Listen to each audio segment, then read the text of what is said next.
When I sit across from men in my clinical practice, men in their 50s, 60s, even 70s, there's a common thread that runs through their regrets. And it isn't always about the big things like careers or finances. It's often more subtle, more personal, something they didn't think would matter until the years started catching up with them. They say, "I wish I understood what I was giving away every time I chose pleasure over purpose." And so today, I want to walk you through 5 secrets about masturbation that many old men wish they had known sooner, not as a moral condemnation, but as an intellectual and psychological investigation into what it really means to live with discipline, meaning, and strength. When a man is young, especially in his teenage years or early 20s, he's confronted with the immense pressure of growing up in a chaotic and often alienating world. Social hierarchies begin to form. Responsibility starts to emerge. The body changes, desires awaken, and the challenge of forming meaningful relationships becomes both urgent and frightening. Now, in that volatile state, many young men unconsciously gravitate toward masturbation, not merely as a means of sexual relief, but as a tool to regulate emotional discomfort, fear of rejection, and isolation. This is where the danger begins. It's subtle. You see, masturbation provides instant gratification. It's easy, predictable, and emotionally safe. There's no need to navigate the complex world of intimacy, no risk of emotional exposure, no confrontation with your inadequacies. You don't need to become braver, wiser, or more competent to succeed. The screen doesn't judge you. The fantasy never says no. And so, over time, a young man begins to replace the pursuit of connection with a private ritual that demands nothing of him, but takes a great deal. And the cost isn't just biological, though that's a factor. It's psychological and existential. When a man repeatedly avoids the challenge of reaching out, of being vulnerable, of risking rejection, he also avoids the personal growth that comes with that effort. Every time you choose self-stimulation over real interaction, you're reinforcing a neurological and psychological pattern of withdrawal. You're teaching your mind and body that solitude is safer than struggle, and that fantasy is preferable to reality. But real connection, the kind that creates meaning and identity, requires effort. It's messy, unpredictable, and sometimes painful. It forces you to confront who you are and who you're not, and it's precisely because it's so difficult that it becomes valuable. But when masturbation becomes the default coping mechanism, you rob yourself of that character, shaping experience. Now, old men often reflect on this with an ache they can't quite name. They say things like, "I didn't think it mattered," or "I just didn't know how much time I spent running from people." What they mean is, they didn't recognize how much of their emotional and relational development was stunted by choosing ease over engagement. What begins as a private habit becomes a lifestyle of avoidance, and if left unchecked, it fosters a subtle alienation. You begin to feel disconnected, not just from others, but from your own life, from your own sense of purpose. You don't develop the tools to communicate love, to build intimacy, or to handle rejection. And then, years later, you find yourself wondering why your relationships failed, why loneliness lingers, and why life feels thin, even if everything looks fine on the surface. So, the lesson isn't to demonize masturbation, but to understand what it might be replacing. Because if it's taking the place of authentic human connection, then it's not harmless. It's a barrier. And once that barrier is fortified with years of habit, climbing over it becomes one of the greatest challenges a man will ever face. Human beings are reward-seeking creatures. We pursue what feels good because that's how our brains are wired. Dopamine, the neurotransmitter most closely associated with motivation and pleasure, is what tells us that was good. Do it again. But here's what most people don't understand, especially young men who engage in compulsive sexual behaviors like frequent masturbation. Dopamine isn't just about pleasure, it's about pursuit. And when that system is manipulated, the consequences are far-reaching. When a man indulges in pornography and masturbation repeatedly, he's engaging in an artificially high level of stimulation. The screen delivers endless novelty, unrestricted by the laws of human interaction. You can scroll through faces, bodies, acts, and scenes for hours. It's infinite, and it's completely unrealistic. What this does is flood the brain with dopamine, far beyond what nature ever intended. But the brain doesn't treat it as harmless entertainment. It adapts, it desensitizes. Over time, the same content that once gave a thrill becomes dull, so the brain demands more novelty, more intensity, more frequency. This is how a feedback loop is formed. You're not just seeking pleasure anymore. You're trying to feel anything. What once gave you satisfaction now barely registers, and it doesn't stop there. Because that same dopamine system is responsible for your energy, your ambition, your curiosity, your ability to act in the world. If it's burned out or overstimulated, life itself becomes less engaging.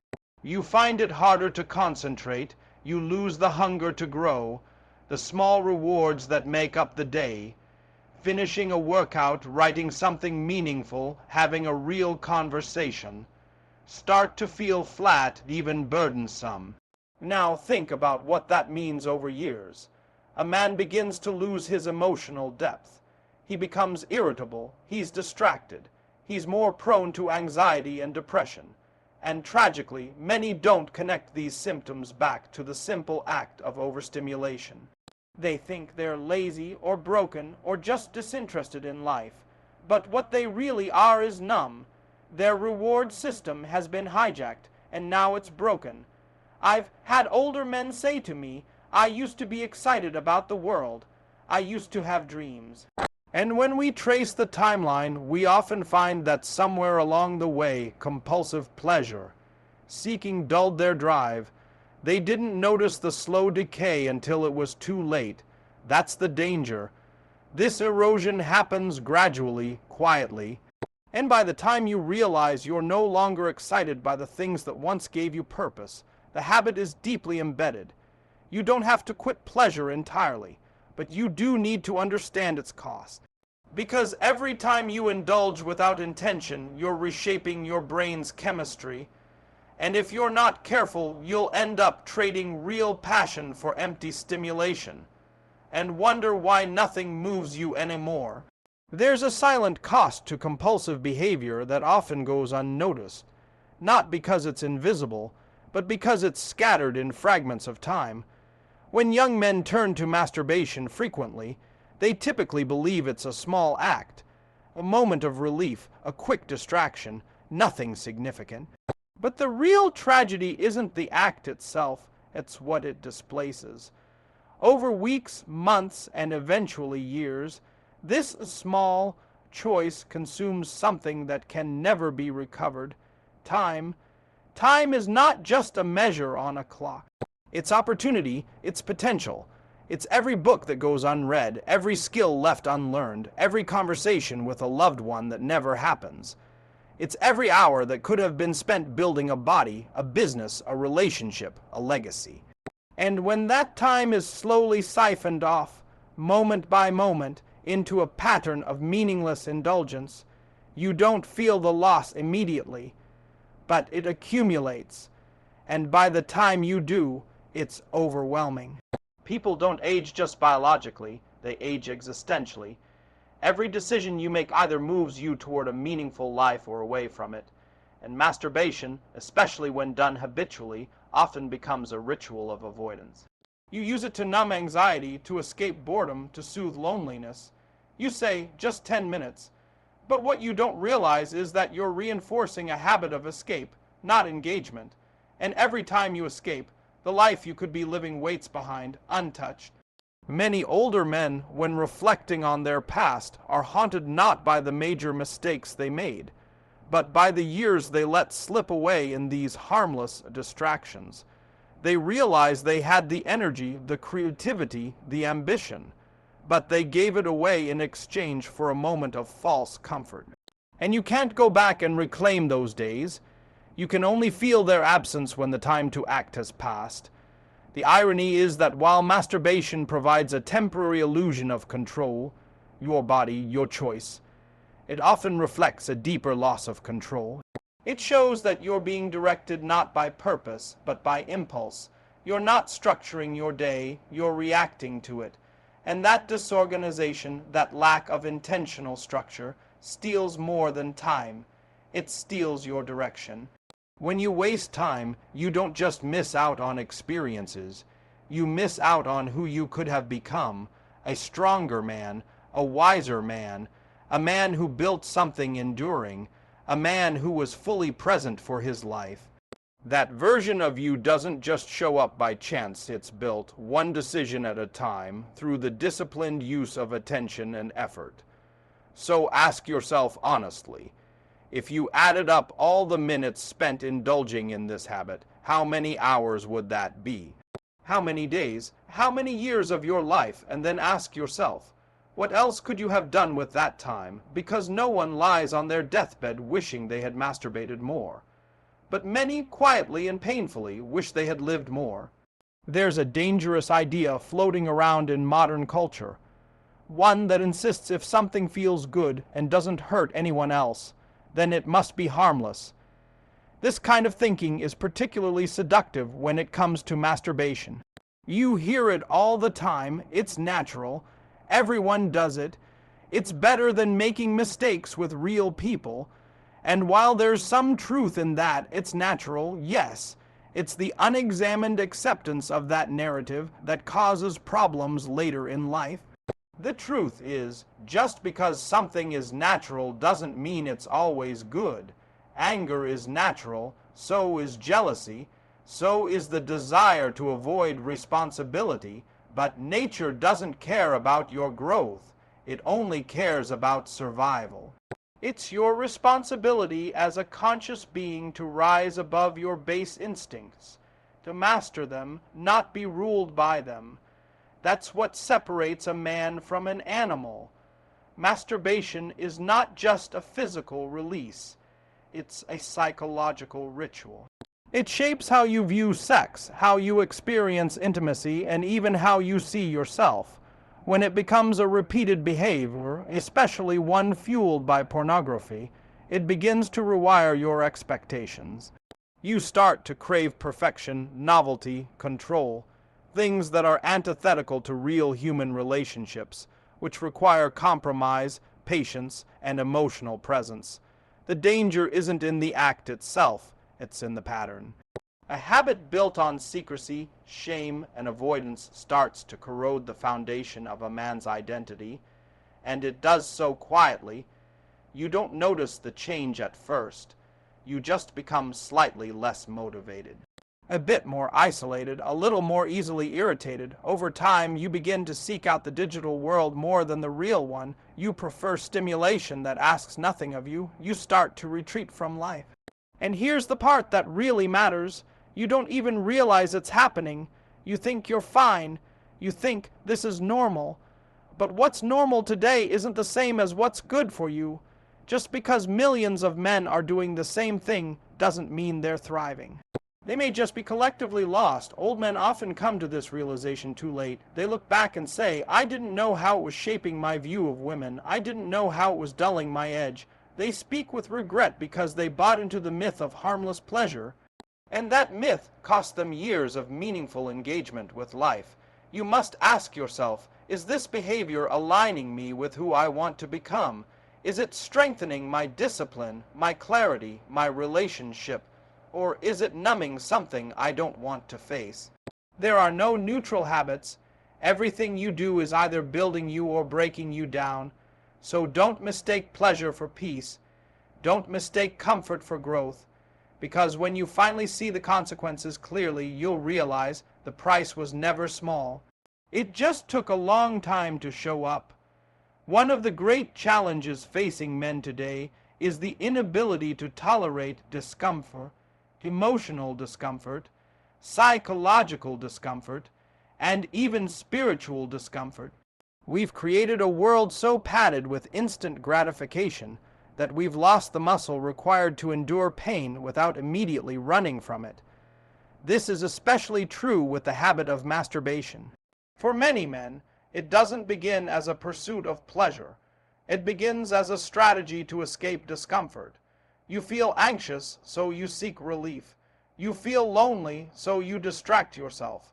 You feel rejected, so you bury the feeling in stimulation. But this avoidance strategy doesn't make those emotions go away. It just delays their reckoning, and each time you avoid them, they grow stronger in the background. Here's what most people don't understand. Pain is not your enemy. Pain is information. It tells you where something's wrong.